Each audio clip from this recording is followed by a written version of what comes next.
KPM.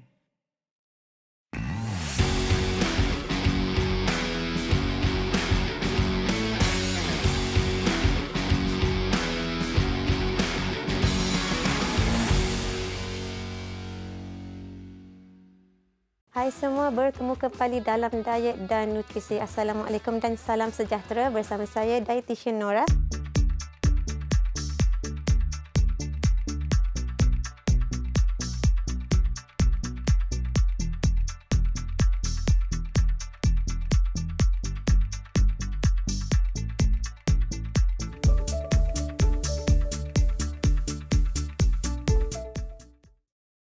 Jadi untuk hari ini kita akan terus membincangkan isu tentang kurang berat badan di kalangan remaja dan kanak-kanak. Dan isu ini adalah sangat penting kerana ia adalah isu global dan banyak berlaku yang mana kita akan lihat kurang berat badan di kalangan kanak-kanak dan remaja dan impaknya kepada kesihatan mereka. Dan pertumbuhan sebenarnya, carta pertumbuhan sebenarnya adalah status atau petunjuk yang paling baik untuk kita nilai status pemakanan kanak-kanak dan remaja. Jadi carta pertumbuhan ini sebagai satu guideline, sebagai satu asas yang digunakan oleh ahli profesional untuk menilai sejauh mana status pemakanan anak-anak dan juga bagaimana tumbesaran mereka, pertumbuhan dan perkembangan mereka dan coraknya untuk kanak-kanak itu mengikut umur dan jantina masing-masing. Jadi penting untuk sentiasa plotkan dan melihat progres ataupun pertumbuhan kanak-kanak dan remaja kerana ini adalah satu tempoh yang sangat pesat yang mana kita akan nampak sangat banyak perubahan dari segi berat badan dan juga ketinggian. Jadi apa yang kita akan buat dekat sini dengan mengetahui berat badan dan juga ketinggian anak itu, kita dapat plotkan di dalam carta pertumbuhan yang sesuai, yang mana kalau IGT ataupun indeks jisim tubuh tersebut berada di bawah lekukan yang paling bawah, ia menunjukkan ia mungkin mengalami kekurangan berat badan. Contohnya kalau kita refer kepada carta tumbesaran yang sesuai sama ada daripada WHO ataupun CDC, ibu ayah boleh cek nanti. Kalau lekukannya adalah di bawah ni dan plottingnya di bawah daripada garisan yang paling bawah ini, mungkin anak kita ada kekurangan berat badan yang mana kita tengok ini adalah di bawah 5th percentile. Jadi penting untuk ibu ayah tahu sama ada berat badan dan ketinggian anak-anak dan IGT ataupun body mass index itu berada pada paras yang mana. Dan ini adalah paras yang dikatakan kurang berat badan yang mana tidak bagus untuk anak-anak ini. Okey, ibu ayah juga kena pastikan yang berat badan ataupun ketinggian ini perlu diukur bagi setiap 6 bulan. Jadi cek balik bila kali terakhir membuat pengukuran. Kita perlu adakan data setiap 6 bulan. Jadi setiap 6 bulan tu kita akan nampak sebenarnya anak-anak kita, kanak-kanak ataupun remaja melalui progres yang bagaimana. Sama ada terlalu mendadak ataupun berada pada kedudukan ataupun status ataupun corak pertumbuhan yang sesuai mengikut umur dan jantina. Okey, untuk mereka yang kurang berat badan ni, apa antara perkara-perkara yang perlu diambil kira bagi mereka? Antaranya apabila berlaku kurang berat badan, kita perlu lihat sama ada pengambilan tenaga ataupun zat adalah mencukupi ataupun tidak. Okey, kurang zat makanan, kurang berat badan mungkin dikaitkan dengan kurang zat makanan yang mana kita tahu apabila anak-anak ini mungkin akan ada masalah keletihan yang teruk, lesu dan juga kurang bertenaga. Seterusnya mereka akan dilihat begitu letih, lemah dan senang mendapat jangkitan penyakit. Okey, dan selain daripada itu juga kurang berat badan juga kita perlu lihat sama ada anak-anak ini terbantut ataupun tidak keadaannya. Untuk remaja perempuan akan lihat juga sama ada ia mengalami gangguan menstrual dan juga delay pertumbuhan ataupun melambatkan tumbesaran dan juga proses akil balik itu sendiri. Itu antara faktor yang perlu diambil kira sekiranya mereka mempunyai kurang berat badan. Kita akan berjumpa seterusnya untuk kupasan yang lebih menarik.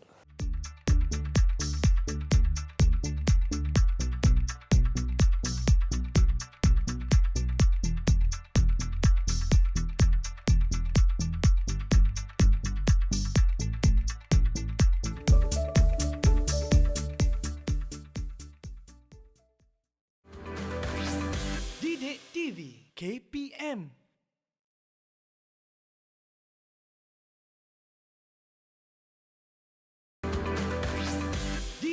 TV KPM.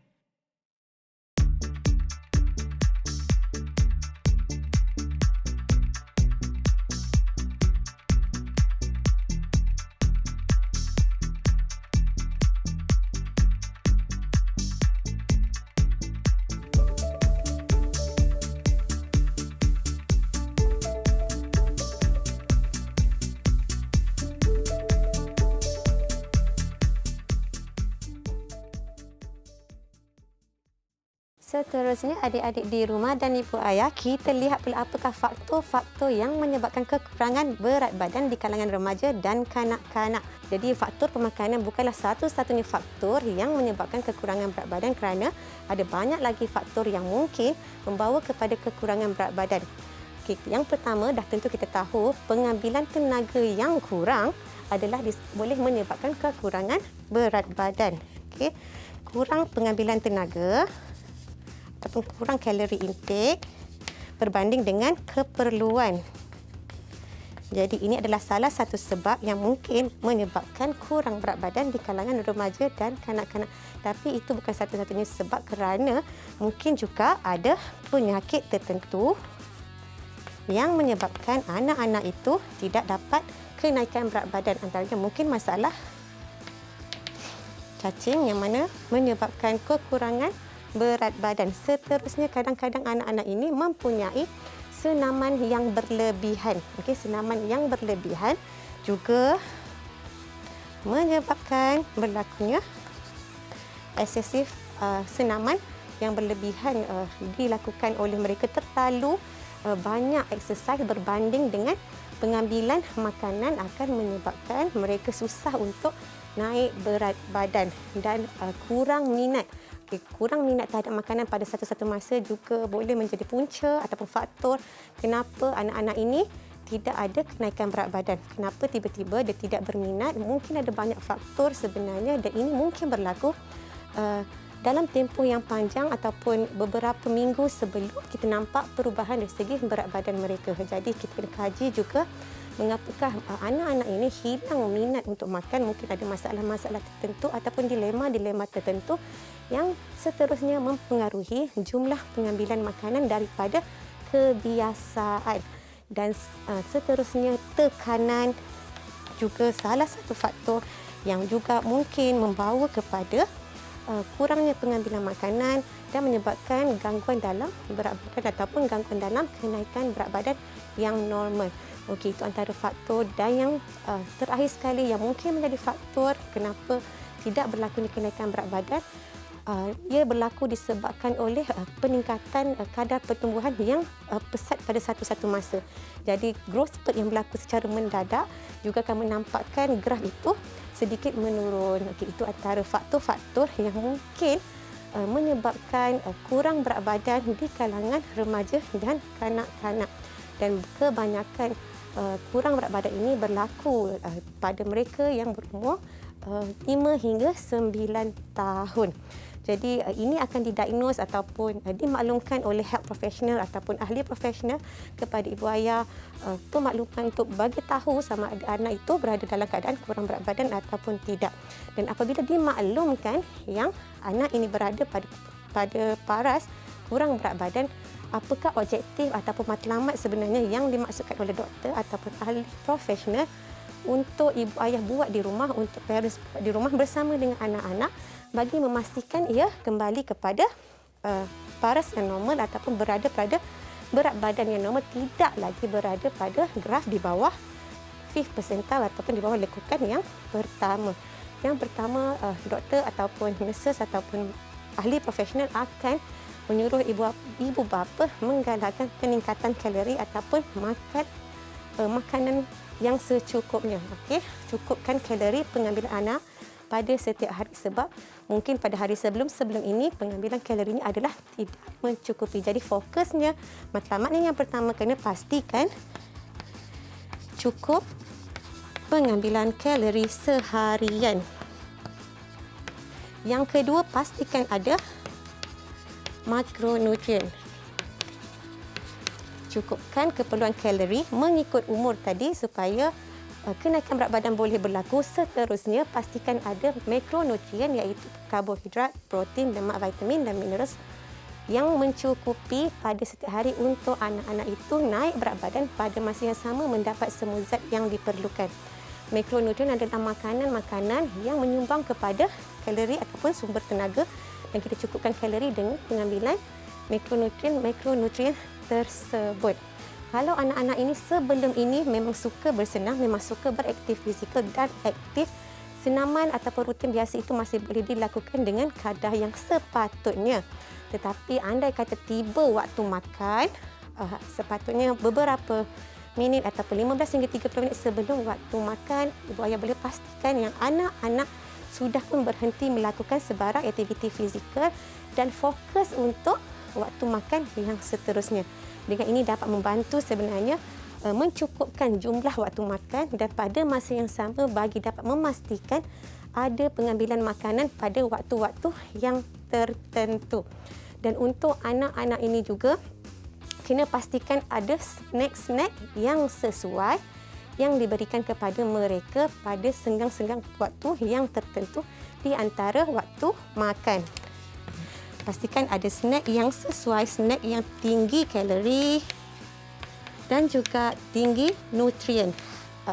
Energy dense dia tinggi, nutrien dense pun tinggi, yang mana snack-snack ini dapat bantu meningkatkan berat badan anak-anak ataupun remaja di rumah. Tetapi ibu ayah perlu pastikan yang anak-anak ini tidak snacking makanan yang high in fat, high in sugar, tinggi dengan lemak, tinggi dengan sugar, yang mana kita nak elakkan mengambil nutrien-nutrien ataupun extra fat ataupun extra sugar yang mana kita tahu ada kesan yang tidak sihat. Dan sekiranya ada snack di antara waktu makan, kita ada 3 meals, kita boleh ada snack dalam 4 atau 5 kali bergantung kepada rutin harian kanak-kanak tersebut itu sendiri sebenarnya. Kalau lagi aktif anak itu, maka kalorinya lagi banyak, jadi kekerapan makanannya mungkin lagi banyak. Jadi snack tersebut jangan didekatkan dengan waktu makan utama. Jangan dekat-dekat waktu makan kita bagi snack sehingga mengganggu waktu makan utama yang akhirnya kita tak dapat memenuhi keperluan kalori seharian anak-anak tersebut. Dan ini juga boleh menyebabkan tidak berlaku kenaikan berat badan kerana secara total keperluan kalori seharian tidak dapat dipenuhi oleh pada masa itu disebabkan oleh kurangnya jumlah kalori disebabkan oleh skipping salah satu waktu makan. Yang seterusnya apabila kita sebut tentang pengambilan air, kena pastikan anak-anak ini mengambil air yang secukupnya dan pastikan anak-anak remaja tidak mengambil kafein yang berlebihan, tidak mengambil kafein pada setiap hari, yang mana kita tahu kafein di kalangan kanak-kanak dan remaja bukanlah pilihan yang baik. Sebaiknya pilihan air yang baik untuk anak-anak di rumah, kalau air kosong itulah yang terbaik. Tapi untuk yang kurang berat badan, kita fokuskan kepada untuk minum susu ataupun pastikan ada susu yang mana kita tahu ada kalori yang mencukupi, karbohidrat, ada protein dan ada juga lemak. Dan penting boleh banyak vitamin dan mineral di dalam susu. Begitu juga dengan pemilihan jus sebagai sumber air pada setiap hari. Sekali lagi ditekankan agar anak-anak ini tidak mengambil makanan terproses terlalu banyak. Makanan yang tinggi dengan lemak, yang mana kita elakkan trans fat, kita elakkan saturated fat yang banyak pada makanan-makanan bergoreng, yang banyak kepada makanan-makanan fast food. Jadi peranan ibu bapa dekat sini untuk memastikan anak-anak ini mengambil lemak yang diperlukan dan memilih lemak-lemak ini adalah daripada lemak-lemak yang lebih sihat. Mereka masih memerlukan lemak, tetapi lemak yang dipilih sepatutnya daripada kategori yang pufa yang mana dapat ada kesan positif kepada kesihatan dan juga untuk seperti omega 3, DHA, itu adalah lemak-lemak yang kita perlukan. Jadi makanan-makanan yang mempunyai lemak yang baik yang mendatangkan manfaat, dan tentu kita tahu ikan salmon ataupun ikan laut dalam, kita ada ke kacang yang ada sumber lemak-lemak yang baik, kacang almond, walnut ada sumber-sumber lemak dan lemak adalah lemak yang baik. Minyak-minyak sayuran seperti olive oil, ada lemak-lemak yang baik yang mana diperlukan oleh tubuh mereka. Jadi penting untuk beberapa semak semula apakah yang perlu dilakukan untuk mencapai matlamat setelah berjumpa dengan health professional untuk membantu meningkatkan ataupun memberi sokongan kepada anak-anak secara berterusan bagi memastikan ada galakan untuk peningkatan berat badan dengan cara yang betul dan sihat. Dan tentu perlu amalkan diet ini secara konsisten dengan bagi memastikan ia dapat meningkatkan berat badan anak-anak secara berkala, secara gradual. Kita akan jumpa sebentar lagi untuk kupasan yang seterusnya.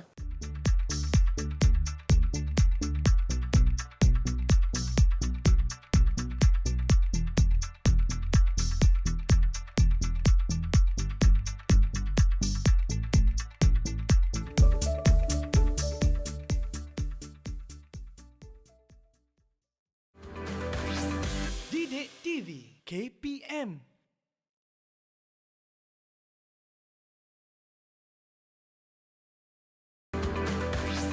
Didik TV KPM.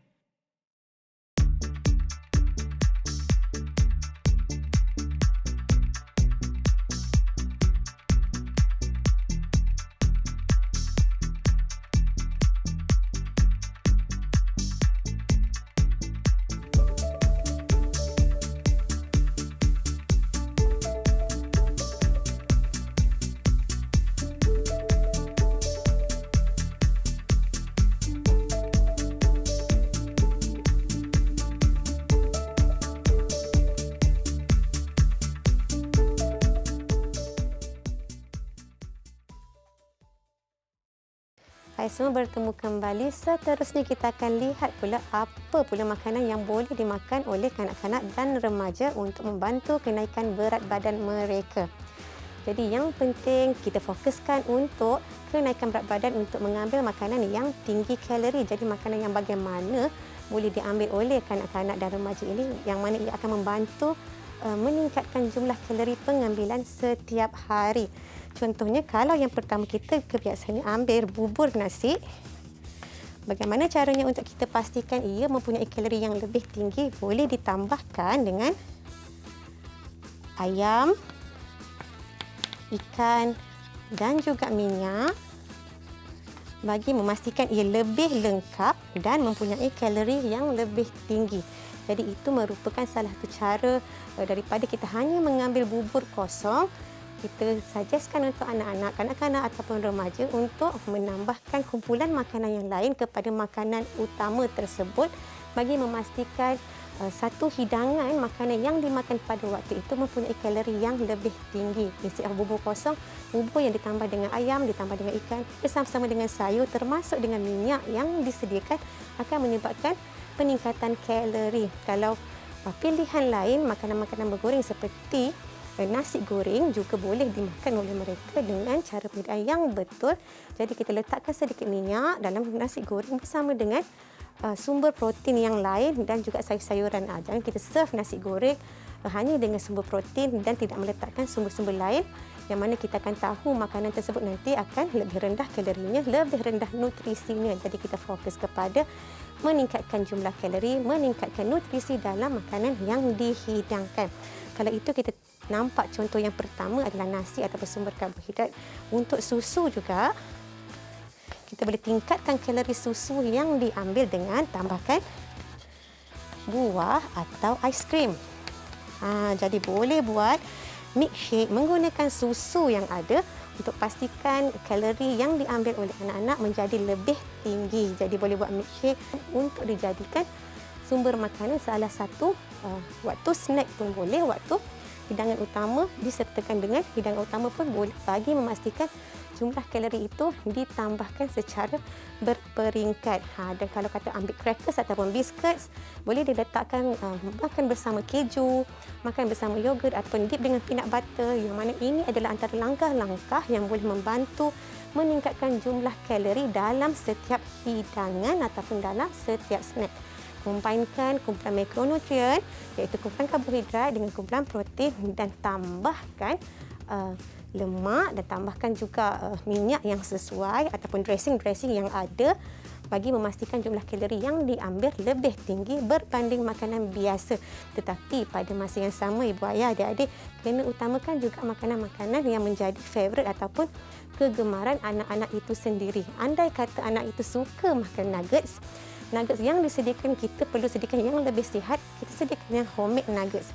Mix nugget kita boleh sediakan sendiri, kita boleh campur dalam mix nugget itu sumber protein, kita boleh letak sayur-sayuran dan kita boleh tambah juga minyak yang sesuai dalam nuggets itu untuk pastikan jumlah kalori bagi nuggets tersebut lebih tinggi dan ia adalah lebih sihat kerana disediakan oleh ibu ayah dan dibeli frozen kan.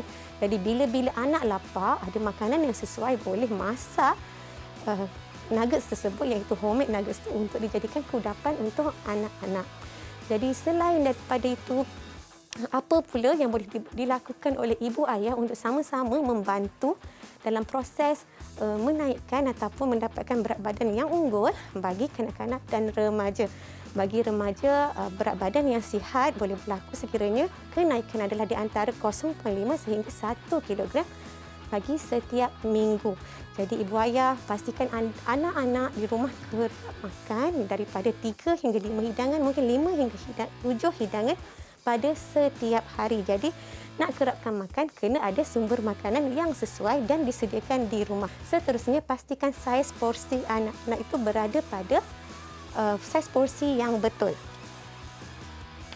Okey, saiz porsi adalah sangat penting kerana ini akan membantu memastikan cukup keperluan makronutrien bersama cukup keperluan kalori ataupun tenaga. Jadi saiz porsi, andai kata sebelum ni kata tak bolehlah anak saya makan sikit sangat, ya, kita kena tambahkan titi mengikut keperluan individu anak tersebut, mengikut umurnya, mengikut jantinanya, yang mana kita akan tambahkan secara berperingkat. Okay, kalau perlu dia makan terlalu sedikit, kita akan tambah lagi separuh untuk pastikan jumlah akhirnya mencapai keperluan kanak-kanak ataupun remaja tersebut. Jadi kena pastikan ibu ayah kena ada galakan kepada anak-anak, kena support anak-anak untuk memastikan pengambilan ini mencukupi bagi anak-anak mereka.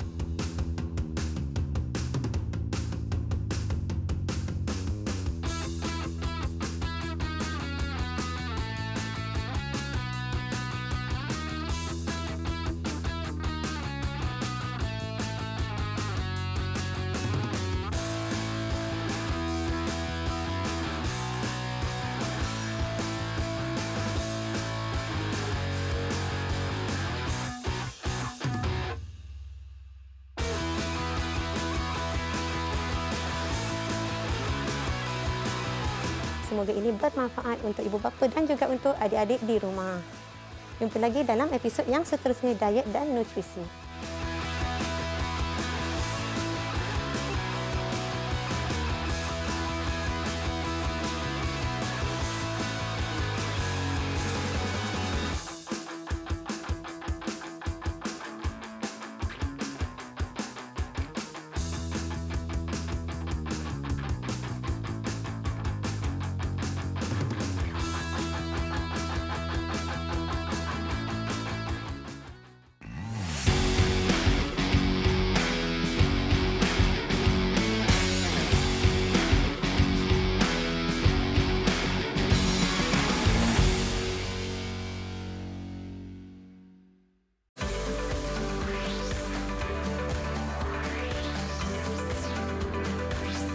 Didik TV KPM